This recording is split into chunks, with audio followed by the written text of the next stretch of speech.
Špilerjeva je prejšnji mesec izpolnila normo B za nastop na olimpijskih igrah, ko je z dolžino 69,26 metra zmagala na mednarodnem atletskem mitingu v Brežicah. S tem je dosegla tudi normo za evropsko prvenstvo.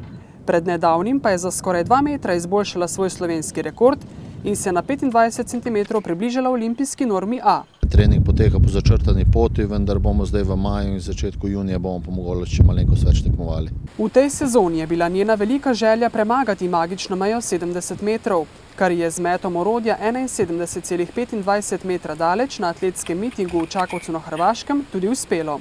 Za letos si želim v Londonu priti med prvi 12, to si jaz želim.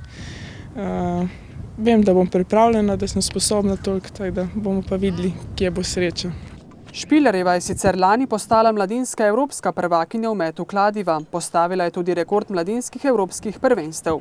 Letos pa je iz mladinske prestopila v člansko konkurenco. Bila sem nek na vrhi, med mladinkami, zdaj si pa malo nižje, tako da moraš se prebijati, veliko tega se moraš naučiti, psihično veliko bolj zdržati. Jaz ocenjujem, da je punca za velike stvari, ampak moramo dati čas v čas. Njen cilj v karieri je premagati magičnih 80 metrov.